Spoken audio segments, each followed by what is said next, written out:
Hello, everybody, and welcome to Heartlight Vedic Astrology. On today's talk, I was going to discuss the new moon or Amavasya that just happened a few hours ago, September 2nd, 2024.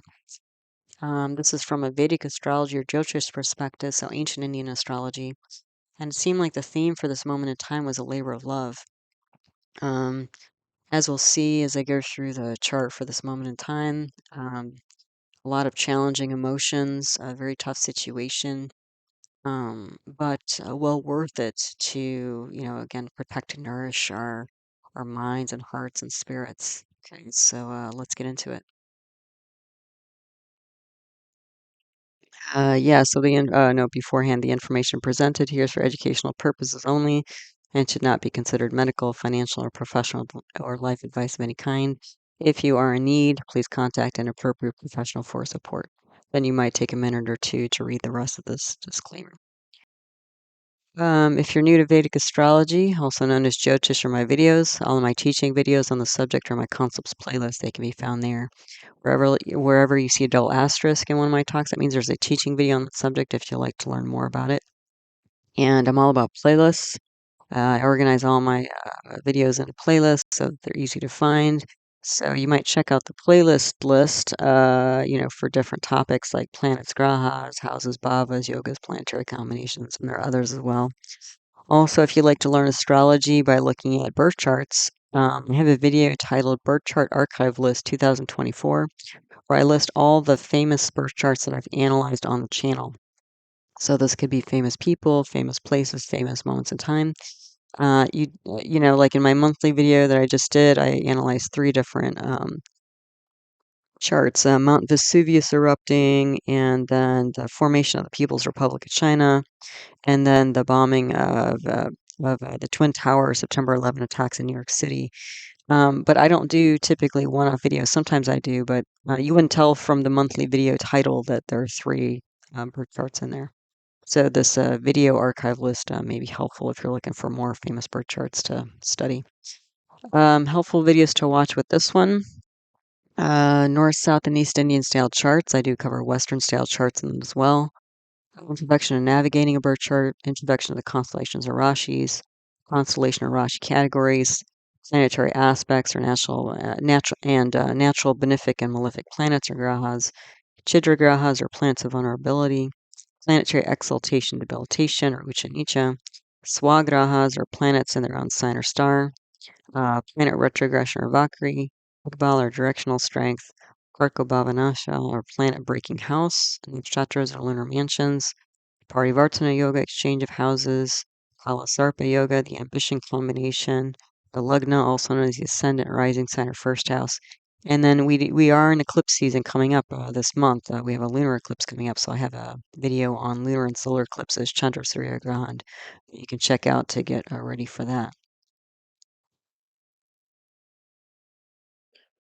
Okay, so let's take a look at the chart for the moment in time of the new moon or Amavasya that happened September 2nd, 2024, a few hours ago. So this is this chart set for 21:56 p.m. Eastern Standard Time. That's the time zone I live in. And just starting off to get some context information and energy here. The day lord is Moon, and the Hra lord is Saturn. Okay, now, we have a new moon here. So it's a weak moon. And you can see that we have this massive Saturn, and Saturn represents things like delays and obstacles, endings, chronic disease, death, even it can be. Saturn is retrograde. That little line under Saturn means it's retrograde at the moment. At this moment in time, and then it's also in Aquarius, its own sign, a sign that it rules.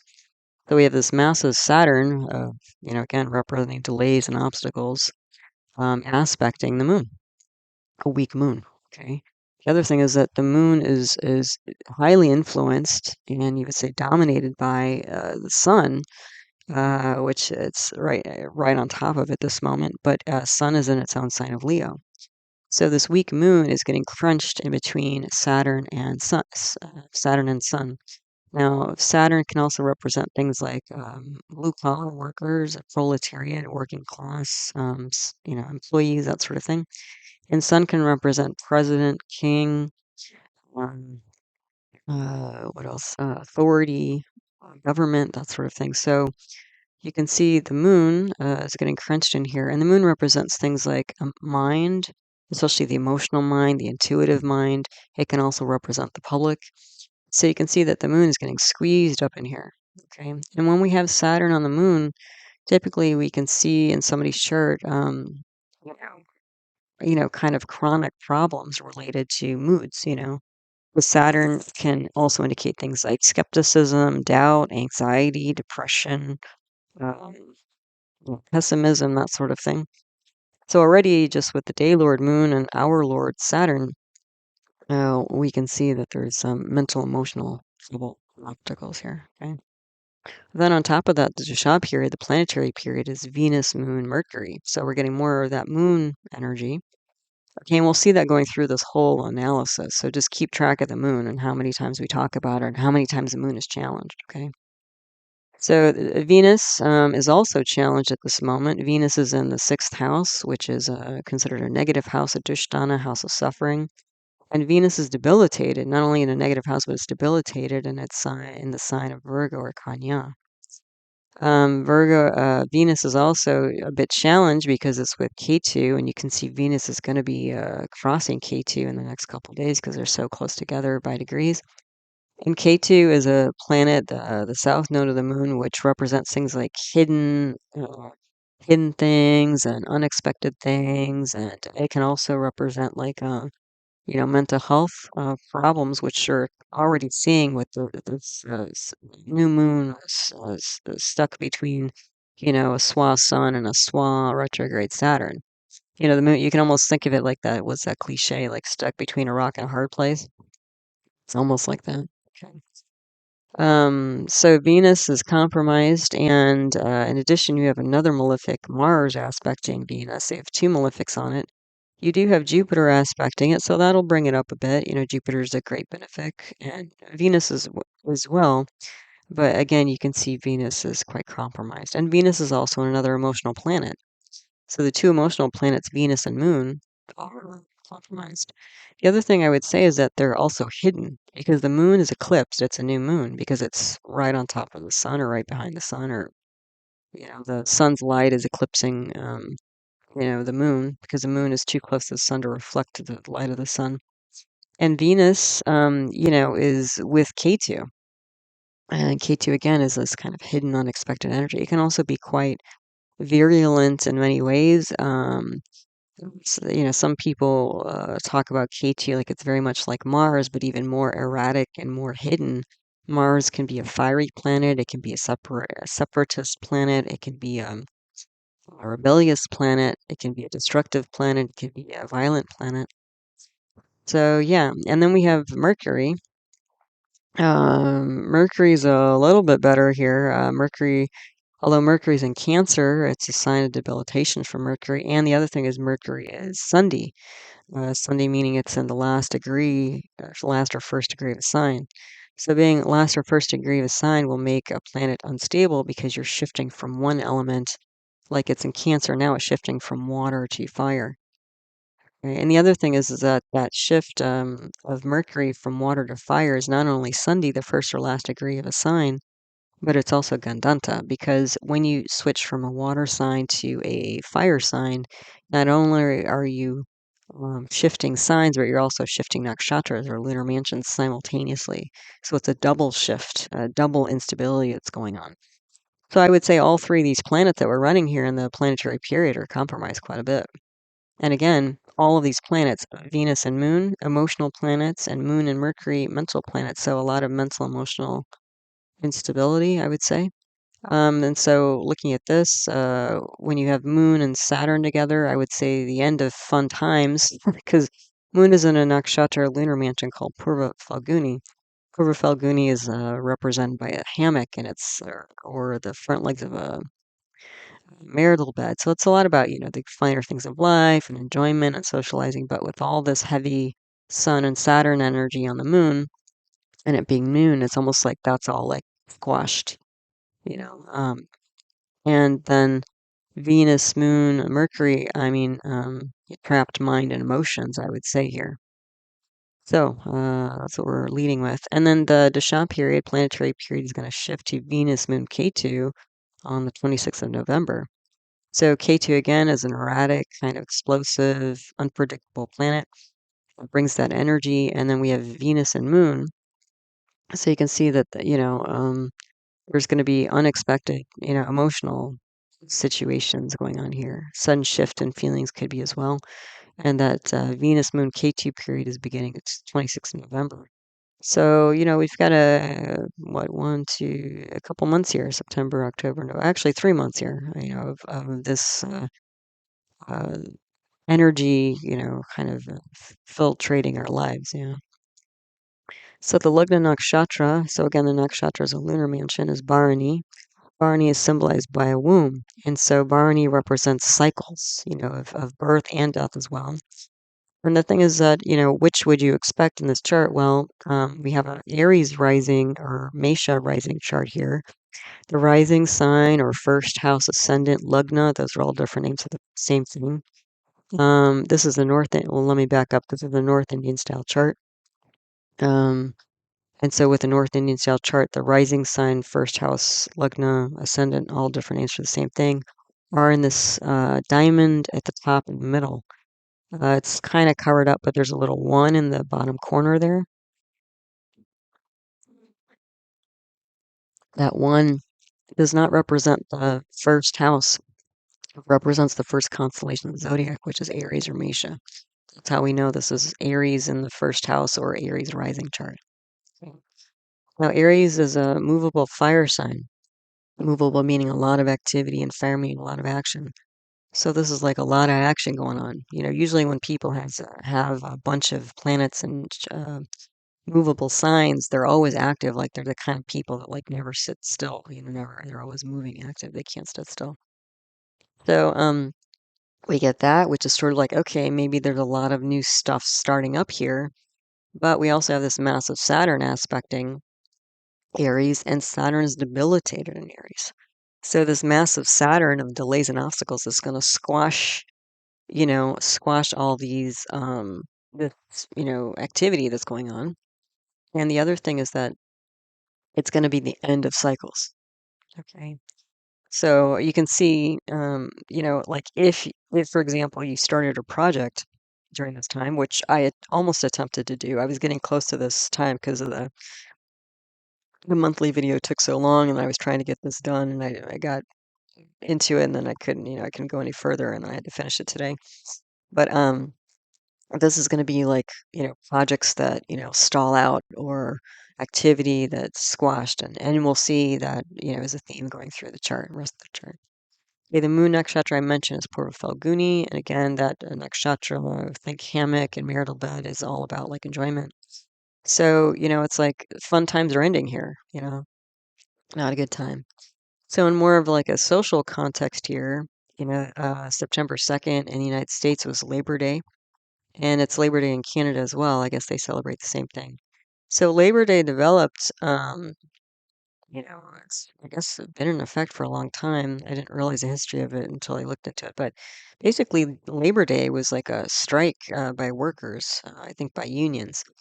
And one of the big strikes that happened was called the Haymarket Riot. It was in the, what was it, 1800s, late 1800s in Chicago.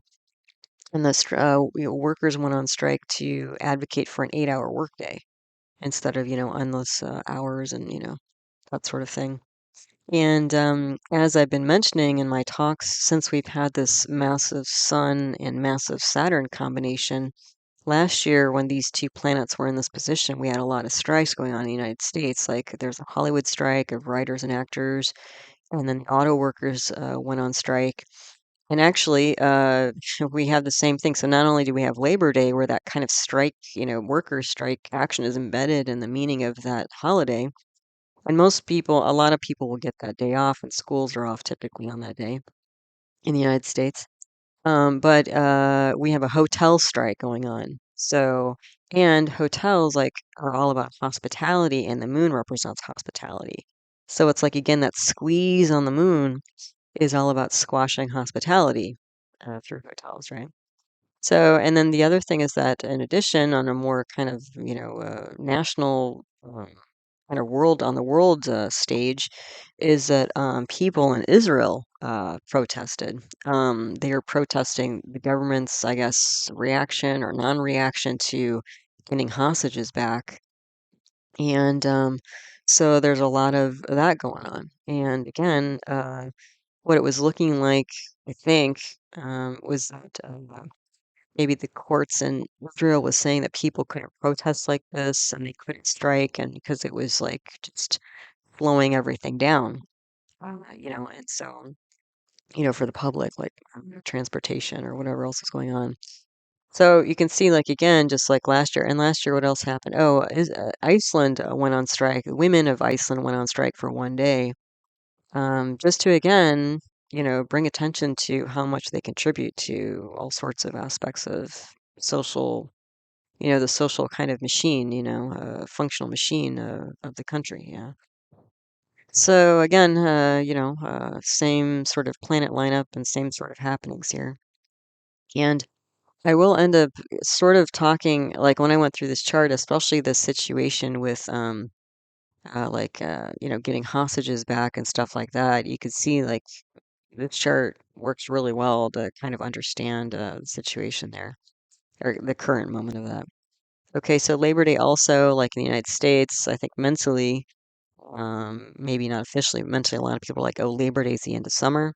And so, I'm sure in the Southern Hemisphere, it might be something similar, like the end of the winter time and maybe winter holidays. Also, what's going on in a couple days is Ganesha Chaturthi. So that's kind of celebrating the god Ganesha, which again is a deity that represents both obstacles, removal of obstacles, and placement of obstacles. So sometimes, when you pray or chant mantras to this god, that's to help remove obstacles. But some people, that's probably the majority of time people do it that way. But some people will pray or, chant or honor Ganesha to put obstacles in their way to prevent them from going down, the wrong path. So that's another way of it. But in any case, Ganesha, if we were going to choose one word to represent that energy, is obstacles here. Okay. So you can see there's like obstacles, obstacles, obstacles. In addition to that, and again, a lot of especially mental, emotional obstacles. Yeah. In addition, I'll get into that now, is that there's a Balarishta here in this chart. So Balarishta yoga is a planetary combination. Balarishta yoga is typically when I see 4, 5, or more planets in negative houses. And in this chart, we have Mars, Venus, Ketu, and Rahu in negative houses. Balarishta yoga can indicate, like, if this was a newborn's chart, this would potentially indicate trouble in childhood.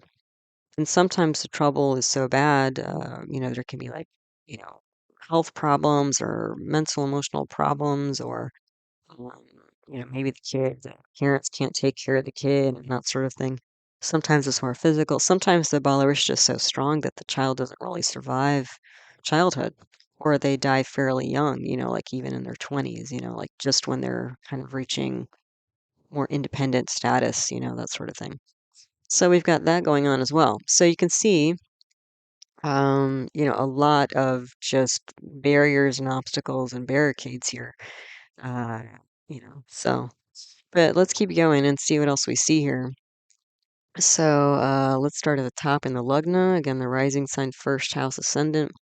Aries Mesha, movable fire sign, also known as Char Agni. So a lot of action here, but being squashed by this aspect of a Swa retrograde debilitated Saturn.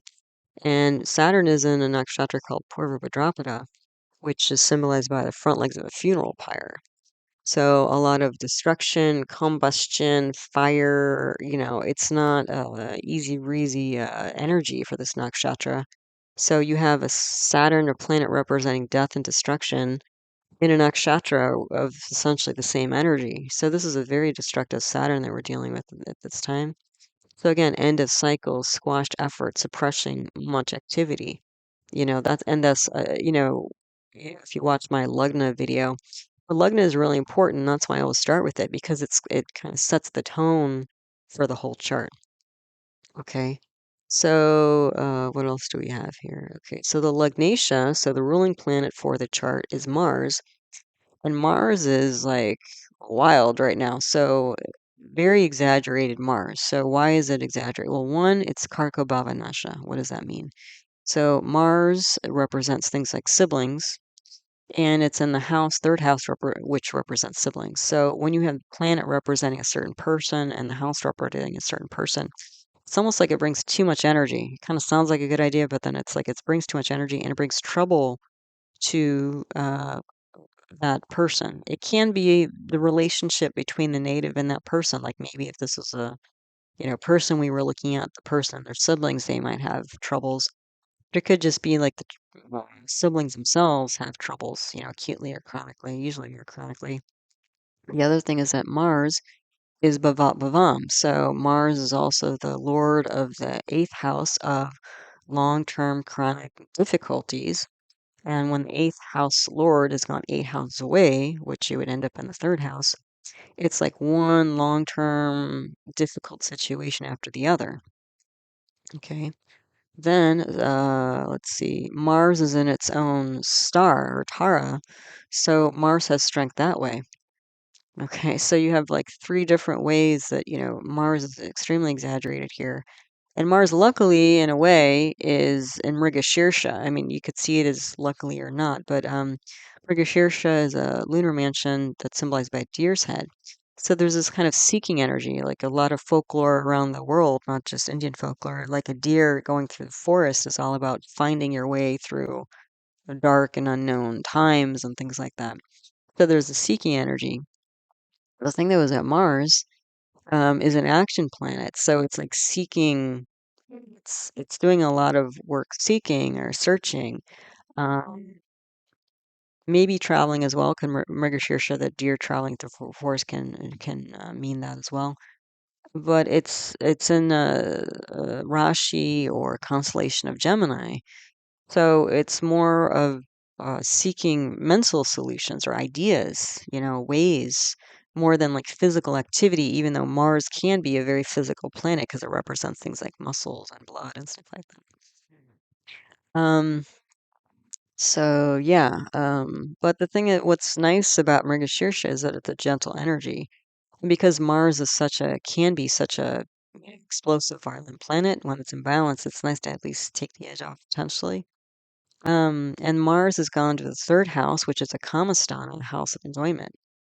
So it might be, again, if we put this together, it's like seeking some sort of comfort, seeking some sort of um, soft spot in a very difficult mental, emotional situation. Yeah. The other thing is Mars represents courage, and the third house represents courage. So it could also be like somebody seeking courage to do something new, because Mars is also a rebellious planet. It's the initiator planet. It doesn't always have a lot of endurance, but it has a lot of like, let's try this new thing, that kind of energy. So when we look at that, we got seeking courage, long-term troubles with siblings, maybe neighbors as well. The third house can represent neighbors, and when we're talking about more of like on a global level, neighbors could be like neighboring countries. Yeah, so especially like with this Israel situation, right? Israel and the Palestinian situation, again, you can kind of see that going on here. So we do have some yogas here, planetary combinations. We have a Kala Sarpa yoga, although that's going to break pretty soon. Venus crosses, other planets cross K2. Kala Sarpa is when almost all the planets are on one side or the other of the Rahu K2 axis, and uh, that brings ambition, but it also brings like kind of hidden unexpected qualities to the energy of the chart. We do have a Subhabhayachari solar yoga here. So we have two benefics on either side of the sun and the moon. That gives us a solar yoga and a lunar yoga. So Subhabhayachari solar yoga and a Duradhara lunar yoga. So even though the moon is quite challenged, it does have support from Mercury and Venus, two benefics. So that should help to some degree what's going on with the sun and the moon, this kind of challenge, a public challenge of authority, which again you could see as like, the hotel protest or the Israel protest going on. And then we have the Balarisha yoga. So through all the yogas, we've got ambition, support, but also challenge simultaneously. The chidra grahas are planets of vulnerability. So you can think of those as like planets that represent parts of somebody's life that are quite sensitive or fragile or touchy, sensitive points, Achilles heel, thorn in their side, that sort of stuff. So the chidra grahas are Jupiter and Saturn. So Jupiter can represent things like law and justice, and Saturn can represent delays and obstacles. And the moon is a double chidra graha. And again, we'll see the moon is constantly challenged, like not only in the natal chart, but the amshas, the subdivisional charts, as we'll see. So you can see there's a lot of challenge with the mind. So hospitality, like for the hotel people, but for most of us individuals, like mental health, emotions, feelings, intuition, mind, mothers. So this could be sun represents father, moon represents mother. So this could be like a squashing of the more maternal instincts of parents, that sort of thing. So again, when we're talking about like, Israeli hostages or any hostages, right? When the people are protesting, that's like, bring my loved ones, or children or whoever home. And moon represents home as well, right? And nurturance and that sort of thing. So there's a problem here again with this new moon, people feeling nurtured and, like this hospitable environment. We're kind of heading the other direction, right? Okay, and then the yogi here, I put these up. So the yogi, avi-yogi, duplicate yogi, those are planets that are more involved with money, but they're not really the focus here. So again, I don't think this is, about money, but it's kind of good to see what they are. Yogi is K2, which can represent wealth. The planet can bring wealth. Ava-yogi is Rahu, that can bring, dearth. And duplicate yogi, Mars, can bring wealth as well. But again, we're not running those planets and we're not running that dasha. So again, I think this is mostly about mind and emotions and relationships here, you know. So, and potentially also the arts. I mean, Venus and Moon, since those keep coming up, represent like artistic endeavors. Okay. So then if we move on to the second house lord is a debilitated Venus. Excuse me. Venus is in Hasta nakshatra at this moment. Hasta is written symbolized by a hand. So, this could be like trying to, and the second house represents like family and inner circle, people who are the closest to you. So it's like, and Jupiter's there in Mrigashirsha. So again, that's seeking energy, and Jupiter represents law and justice. So it's like seeking justice, trying to get a hold of, family, loved ones, close people. It could also be money as well, but and Jupiter can also be oral communication. And the second house represents oral communication. So it's like seeking words and justice with family. Yeah.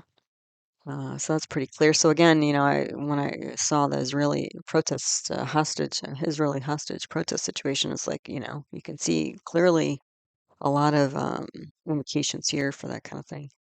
Then the third house lord is a Swatara Mercury. Oh, Mercury is also Swan, not by rashi or constellation, but Mercury is also in its own star.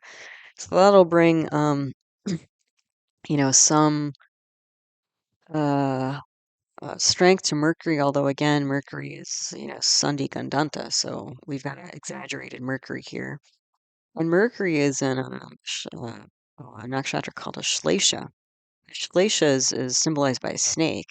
So snakes are a little unpredictable, depending on the snake or the circumstance. Like sometimes they'll just, a lot of times they'll hide in a cave, or if they see a person or animal come, they'll kind of slink off. But, if they're challenged, they'll rear their head and some might hiss or bite or, sting you or whatever. So, the The nature of the nakshatra is, a bit unstable and unpredictable.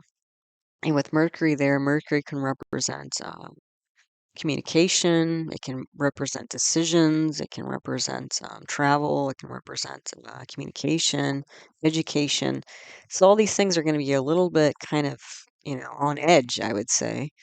Not quite knowing if, the snake is going to slink away or the snake is going to bite, that kind of thing. And what else? So that's the background, that's the ruling planet of the third house. And then we've got this exaggerated Mars there. So the third house is also about communication, but more in a nonverbal way.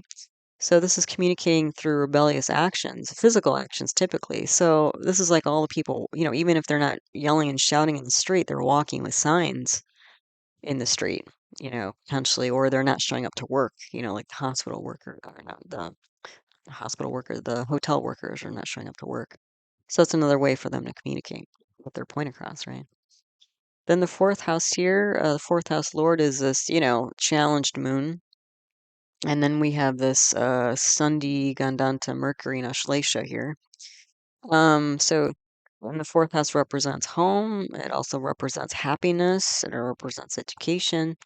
And Mercury represents education as well. So thoughts and words that sting or bite, affecting happiness, home, education. So all the angry words going back and forth between these groups and different authorities. Also, you could very well see this as like, angry mothers or challenge, very, very challenged mothers, or it doesn't have to necessarily be mother. I mean, it could just be like a nurturing person, like a caretaker, guardian, that sort of thing. It could also be the public, So yeah.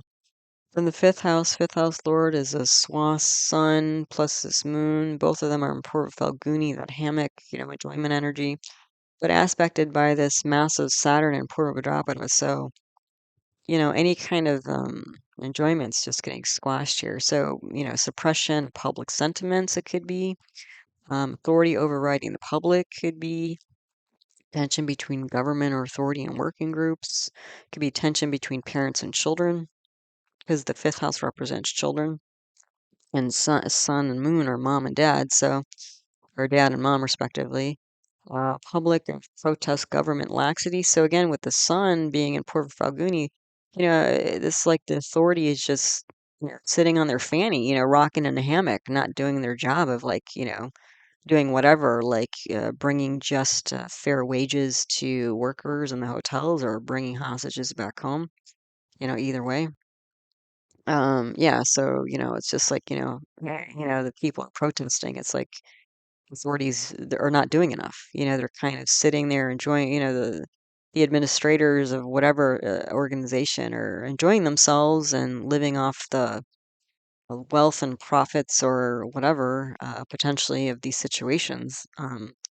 But, there's all this mental emotional strain going on with people, working on the front line of a organization, or living with their loved ones, being held captive for months on end. I mean, so the other thing, I didn't get too much into medical stuff with this chart, but when you have Sun in the fifth house can represent heart, and Sun can represent heart, and you have the Moon, which is an emotional planet, and then you have this massive Saturn.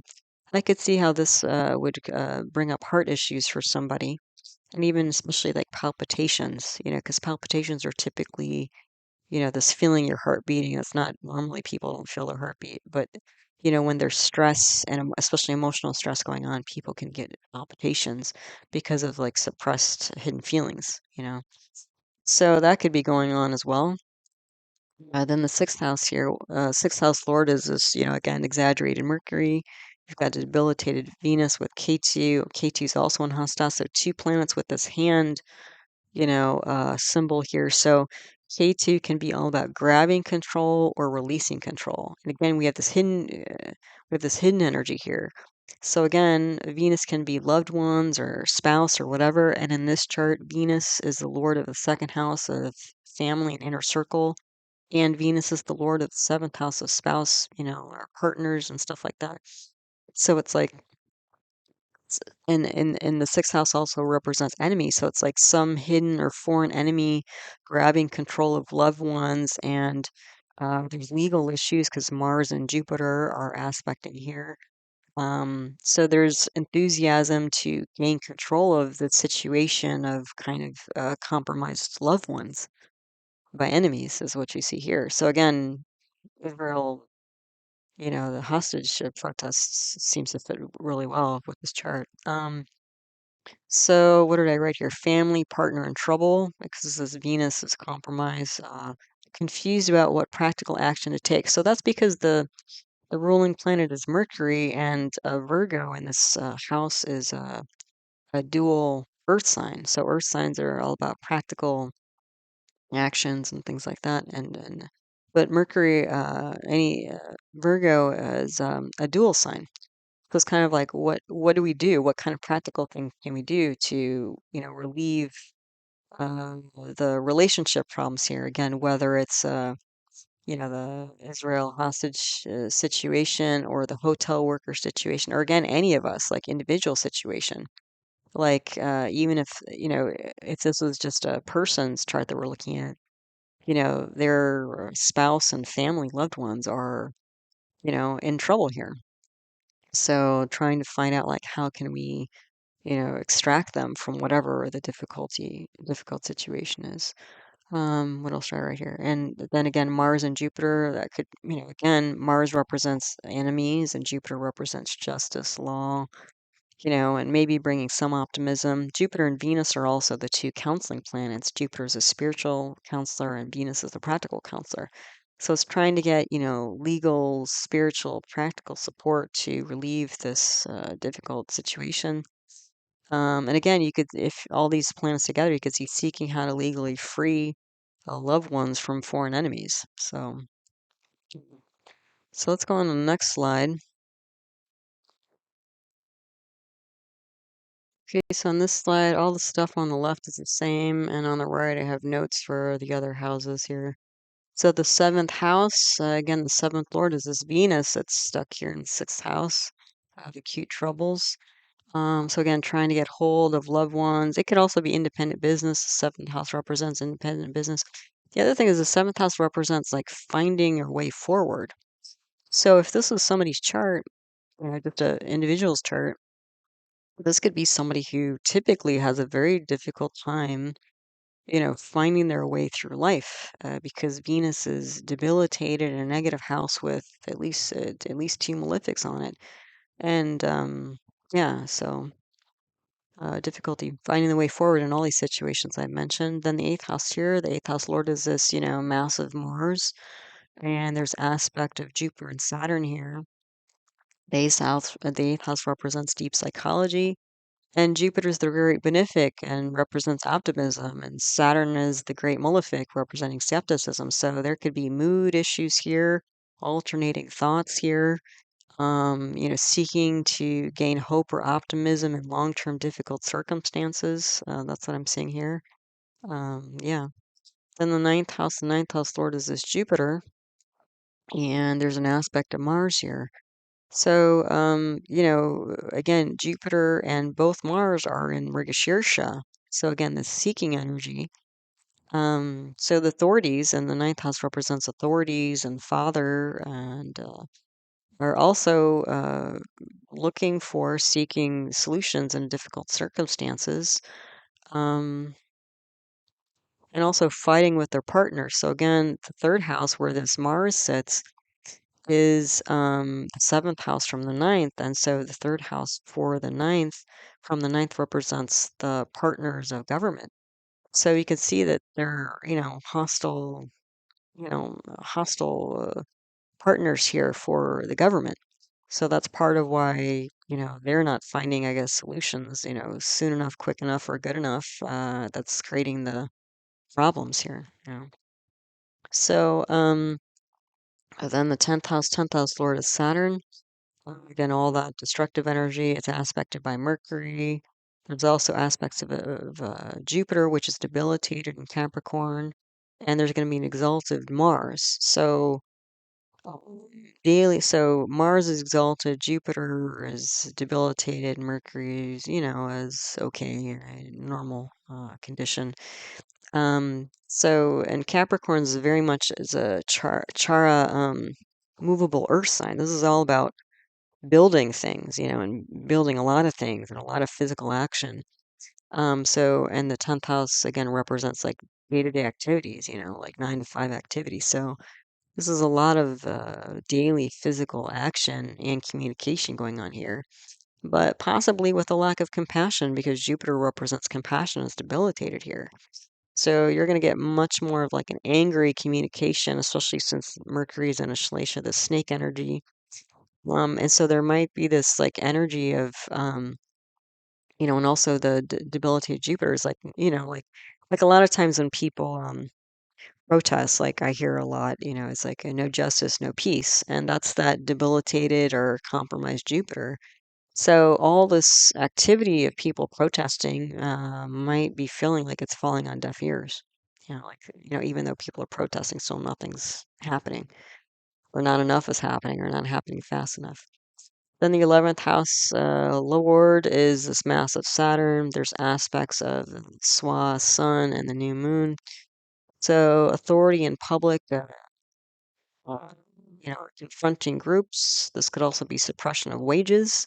That might be what's on the table being protested, but it could also be a lack of wages if people aren't showing up to work protesting, and lack of hospitality for groups. So, this is all business. This is not a touchy-feely time.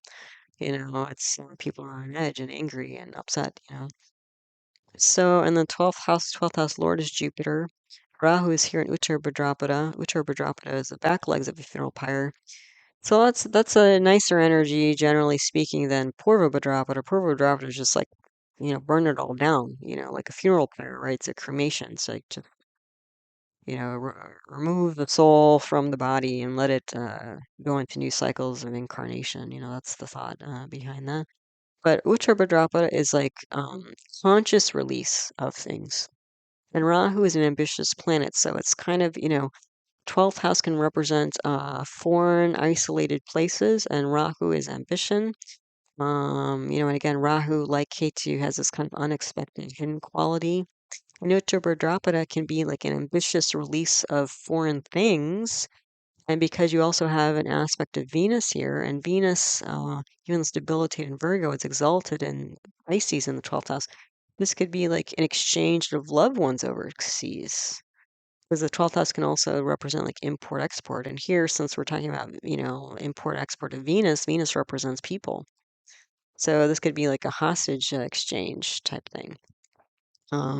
Also, like a drive towards objective diplomacy, because the lord here of the 12th house is Jupiter.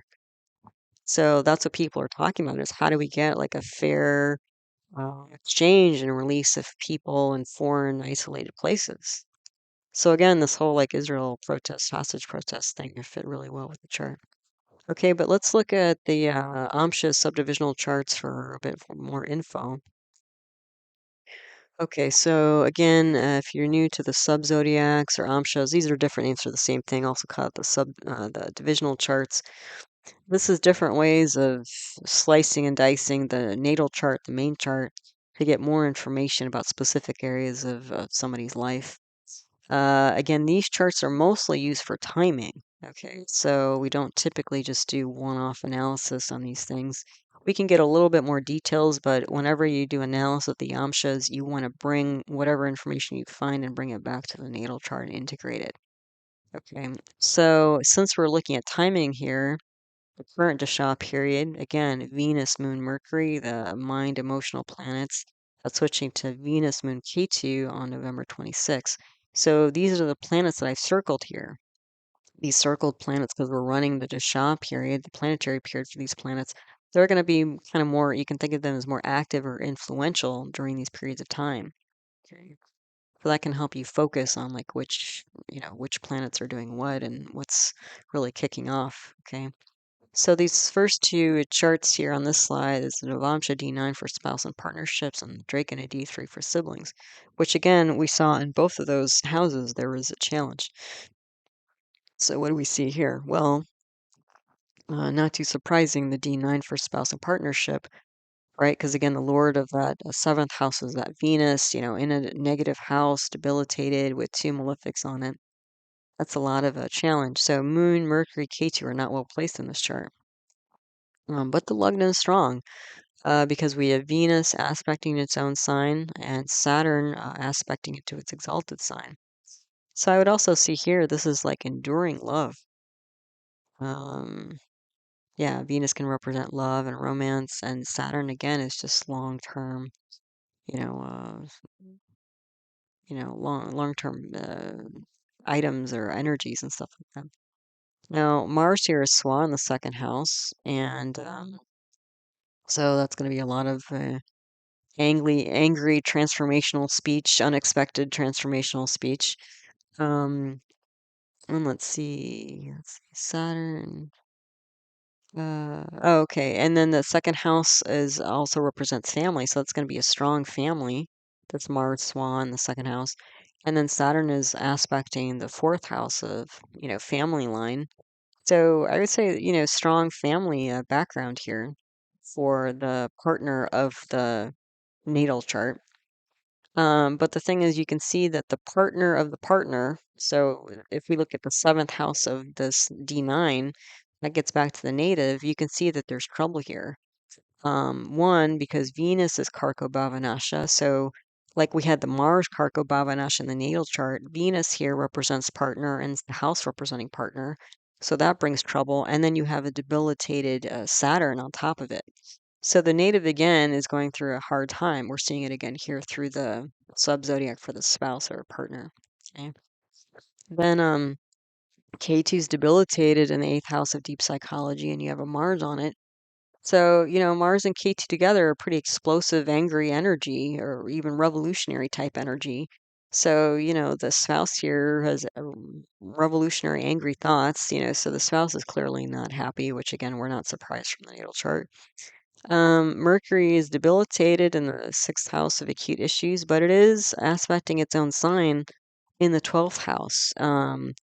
And I've mentioned before, when I see Mercury in its own sign, Gemini or Virgo, I typically find somebody who's interested in meditation and Buddhism. And the 12th house can also represent places of isolation, like a retreat. So because you have Moon and Sun there, and then Mercury is going to be Swa, this could be like a meditation or retreat time. And that would potentially help, calm down this clearly challenged, angry person here.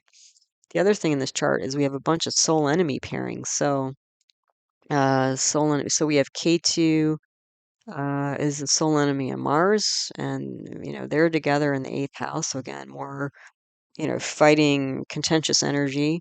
We have Mercury on Moon, so again, more enemy contentious energy, and then we have Jupiter aspecting Venus, so again, more contentious energy. So you can see there's lots and lots of conflict here. So again, not surprising given the natal chart. And if we look at the Drake and a D3 for siblings, at least in this chart, all the grahas are well placed. However, you can see like with the moon, there's three different malefics on the moon. So we have we have Saturn on the moon, Sun on the moon, like in the natal chart, and Mars as well. So three malefics. There's going to be a very angry leader, which again, not surprising given that exaggerated Mars in the third house. There's also a parivartana between Venus and Saturn. So we're going to have Venus and Saturn all over this chart. So more difficulties and loved ones. So again, that's what the siblings facing here.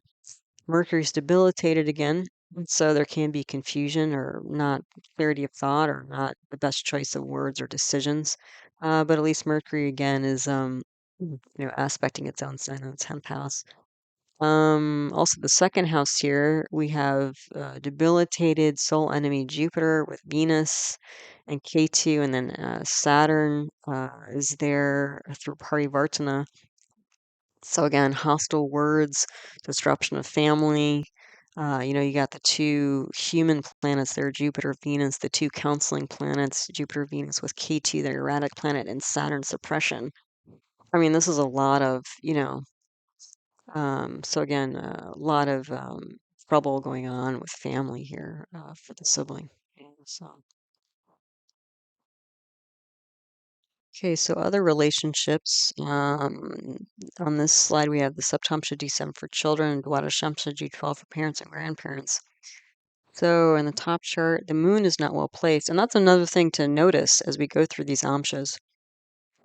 In almost every amsha we go through, the moon is not well placed. And in the natal chart, we saw that the moon was a double chidra graha, and the moon is just toast, being stuck in between the Swa sun and the Swa retrograde Saturn. Okay, so the moon, all the things the moon represents. And again, you might look at my video on symbolism of the moon to get more about that. Because that's also going to be important for the eclipses coming up. We have a lunar eclipse coming up. So anyway, so moon not well placed here. So again, nurturance, mind, emotions, not in a great shape here. Luckily, though, there is a parivartana between the moon and Mars. So that means there's going to be a lot of mental activity here, but Mars, like rebellious and angry energy here. And also, what do we have? The two leadership planets, Sun and Mars, are on the moon. So it's again like, how do we, and the moon is debilitated here. So it's like, how do we lead the mind and emotions into a better state? Yeah. K2 here, which is active, come November 26th, is Digbal. There's some strength here. But K2 in the 10th house is going to be disruption of daily activity. So again, like for Labor Day, kids were off school. And then with these different protests and stuff going on, traffic and stuff might be delayed or places might be shut down, that sort of thing. So the kids might be seeing it in their daily activity. Venus, at least, what's helpful here is Venus is Swa in the 9th house, so there can be some helpful authority here. And, again, that might be the authority for them might be school authorities, or it might be, how would I say, like a father, because the 9th house also represents father. So at least there's some support there. Saturn is also on Mercury, so Saturn is both on Mercury and the moon. And Saturn is on the Lugna, and Saturn is on Jupiter. So delays and worries regarding education and mental emotional activity. We can see here related to children. So the kids are not unaffected here, and we're not. It's not surprising given that 5th house with that Swa sun and massive Saturn on the moon. Yeah, so the kids are feeling it as well. Um, then the Dwadashamsa D12 for parents and grandparents. Moon and Ketu, again, not well placed. There are two parivartanas here, one between Venus and Saturn and one between Saturn and Rahu. So Saturn, delays all over the chart. Venus, loved ones. Sun, authority all over the chart. Rahu, unexpected, stuff. So ambitious authority, social delays here. So we're feeling this, the parents and grandparents are feeling this. But there's also strength from family and social groups from the houses 2, 4, and 11, because you have a parivartana between Venus in the 2nd and Saturn in the 11th. Again, the 2nd house representing family, inner circle, and the 11th representing clubs, groups, and society. There is support here, despite the challenges. And then the 4th house, you have a Swa Jupiter. So that can be like a spiritual lineage. The 4th house can be spiritual lineage. So spirituality, inner circle, and secular groups especially potentially helpful here. Maybe spiritual community as well, because you have Sun aspecting its own house and the 9th house here. Yeah, so this can be like spiritual leadership, the 9th house here, besides governments. Yeah, so. What else? Jupiter and Mercury are both Swa in the Kendras here. So there's a lot of focus, on communication about justice, balance, compassion. You can see that again, you've got K2 and Sun, you've got Moon on and Sun on the K2 Rahu axis here. There's going to be a lot of, mental, emotional challenge, and then you have Saturn, Venus together. So again, a lot of mental, emotional health issues going on here. Yeah. Not surprising from the natal chart. Okay, on this slide we have subzodiacs for education and career. This is Adamsha D24 and Dashamsha D10. So in education, Mercury is not well placed, and Mercury represents education, although it is Swa. So, mixed bag for Mercury here. Ketu is debilitated, and it's in parivartana with Venus. So, again, a lot of unusual energy in this chart, and also, loved ones, relationships, and also counseling, practical counseling here. A lot of unusual obstacles. And also, I would say unusual separation from loved ones and groups coming in here because we're going to have with the parivartana Venus, Ketu, and Rahu with Mars on the 511 axis here. So, and also Venus and Ketu in the fourth house of home, fifth house children, and 11th house clubs, group society. So, yeah, it's like a weird time, people separated from each other, not getting good, finding good practical solutions to all this mess. Then endurance with practical obstacles. This is a Swa retrograde Saturn in the Lugna.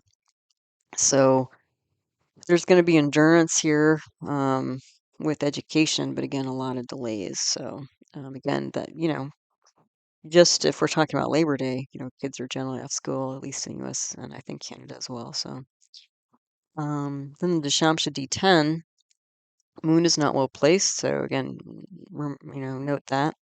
There's a parivartana between Jupiter and Mercury. So, there's going to be a lot of focus on communication, education, and media. Those are things that Mercury and Jupiter represents. But I would see group communication disruptions, like you see the K2 Saturn, Jupiter, and then Mercury mix when you get the uh, Parivartana going on in the 11th house. But I would see that there's also like emotional leadership and courage going on here because Moon is with the two leadership planets, Sun and Mars aspecting, especially into the third house of courage. There's going to be a lot of it might be that, again, the career, so to speak, or at least the daily activity, um, again, for the hotel workers, gonna is like how to generate courage to speak up, for uh, work conditions.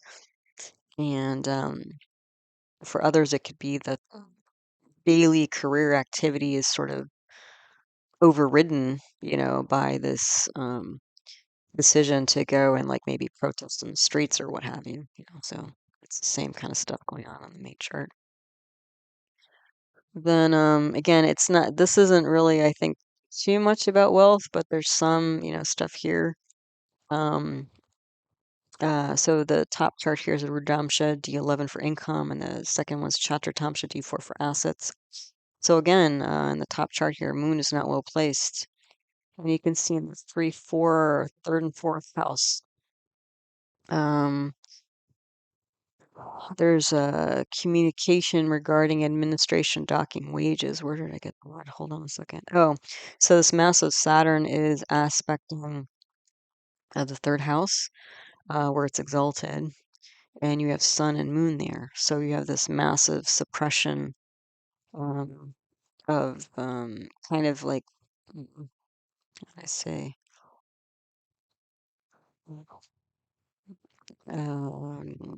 well, Sun is again debilitated here, Saturn is exalted here, so there's going to be this like um, um, basically attempt by the workers to overpower the authorities to increase, get better circumstances, right, for them, including wages here.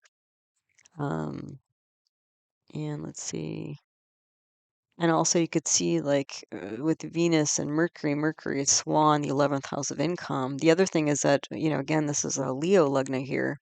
So Mercury is also the lord of the second house of assets. So Mercury's well placed here. So this is about the workers overriding authority to get enhanced um,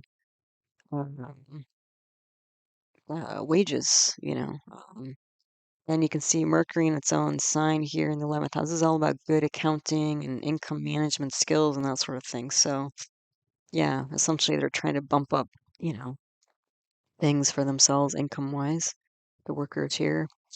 And then the Chatra Tamsha D4 of assets. Venus and Ketu are not well placed.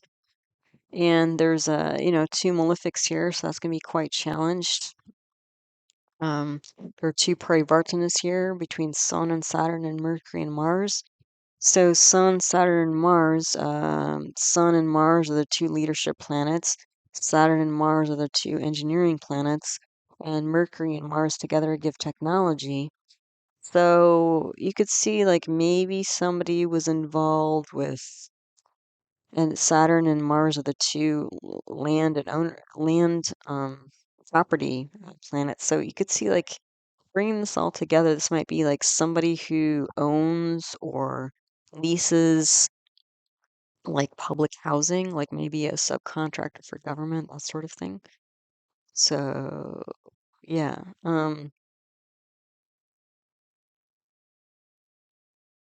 yeah, this one didn't seem as I think quite as important, but for some people obviously it will be. Yeah. But again, there's just all this, mental conflict and mental decision making going on here, like a shuffling of assets I would see here in the D4. Okay, then these are the health amshas here. So at the top, the Tajik Shashtamsha D6 for acute issues, the middle one, Tajik Ashtamamsha D8 for chronic issues, and the Bamsha D27 for general strength and resilience. So, okay, so at the top here, Moon and Mercury not well placed. We keep seeing that. A lot of mental emotional trouble right now. But luckily, Moon is Swa, and Mercury is with a Swa Jupiter. So there's some, excuse me, optimism here. And I would say spirituality is helping here. And so there is some mental emotional strength, even though there's challenge as well. And let's see, Venus and Ketu in the fifth house. So some kind of unusual situation or advice regarding loved ones and children. But again, there's this underlying spirituality because the Lord of the fifth house is a Swa Jupiter in the eighth. So, and since Jupiter is Swa, it's the Smaser of Ketu and Rahu. That'll make Ketu and Rahu a little bit stronger. And Jupiter is also aspecting an exalted moon where Jupiter is aspecting the Swa moon where it's exalted. So I think despite the challenges here, there's still some optimism, which is great. In the acute sense of what's going on here. Then the D8, no grahas are well placed. So that's also not surprising because we have this massive Saturn, so this is like a long, protracted issue. This isn't like just a flare up. And so this, whatever the situation is, it's taking a toll. So whether we're talking about the Israeli protest or hotel protest, I mean, usually people don't protest in a massive way unless, the situation's been going on for far too long and nothing's, resolving or getting better, right? So that's not too surprising. And there's a parivartana between Mars and Mercury. That'll provide some protection, but that also means there's a lot of angry talk and actions here. And there's also a Swa sun, so that's in the eighth house. So that'll provide with the moon. So not a Swa sun, but an exalted sun, I should say.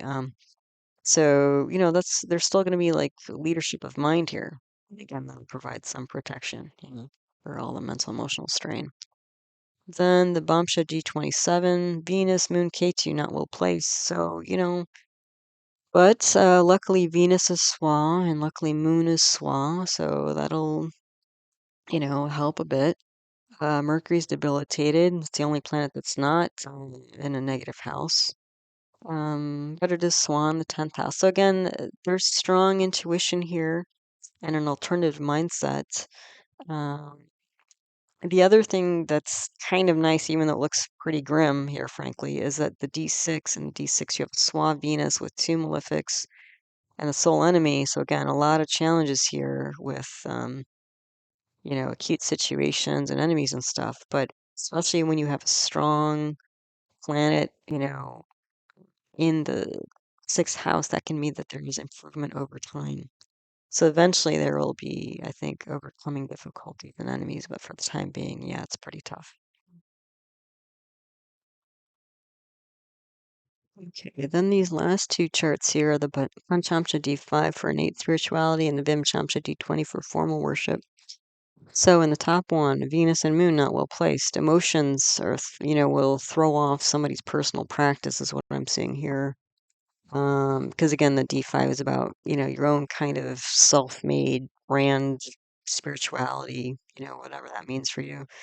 Um, so like for this person, if we were talking about a person, all these high running, difficult emotions might throw somebody off their personal practice. But I would say this person does have, again, if it was a person, quite a deep spiritual nature naturally, because you have K2 at the top here. K2 is a spiritual planet, and Jupiter is aspecting there.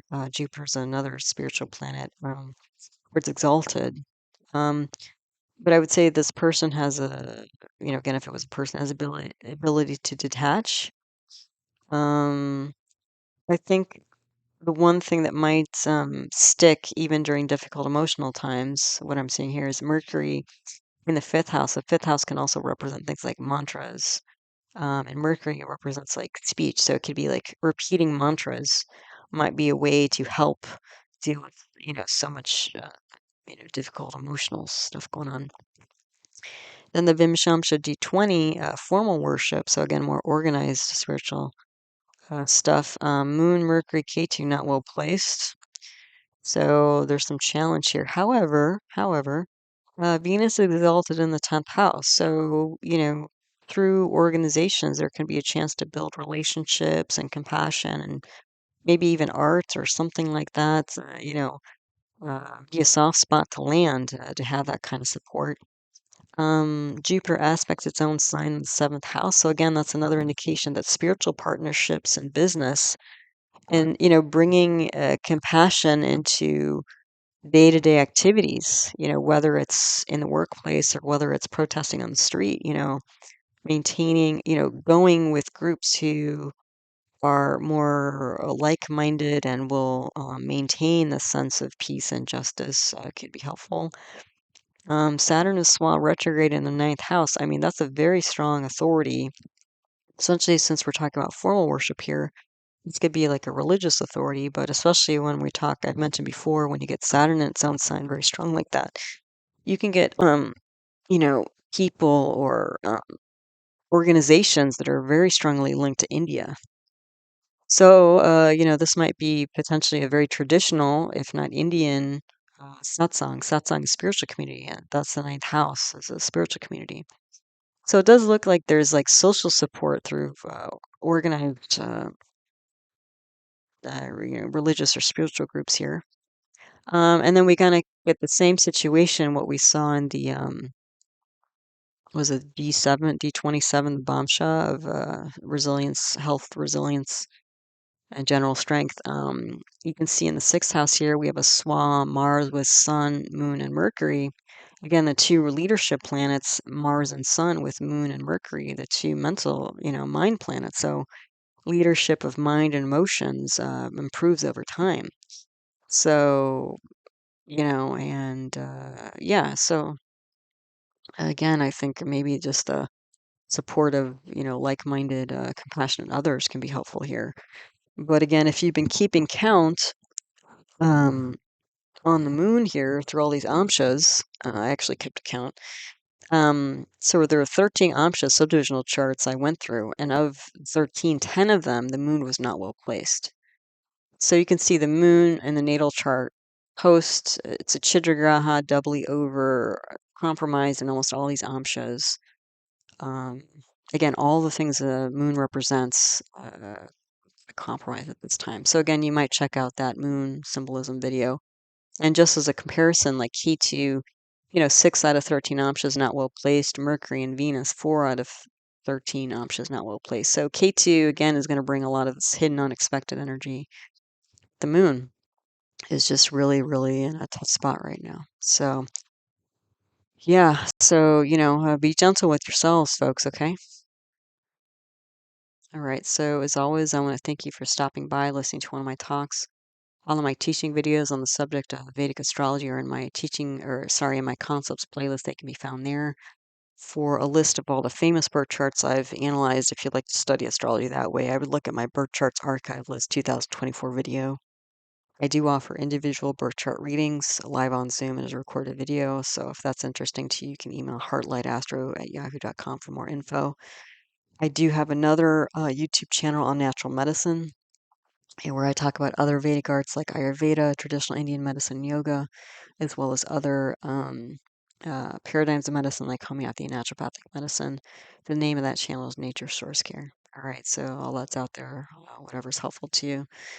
So thanks again for all your support of my work and the channel and all the different ways that you do that. Um, so again, the reason why the theme of this moment of time was a labor of love is that clearly there's some deep emotional stuff going on, and sometimes we do things even if they're not very practical, but because they are important to our mind and heart and spirit. And so that seems like what this moment is about. So, stay strong, keep the faith, and, we'll see it through. We'll get to the other side, all right? So, as always, I hope you found this talk helpful, useful, and interesting to you as you learn to navigate the energy cycles of your own life. All right, so take good care, and until the next one, namaste.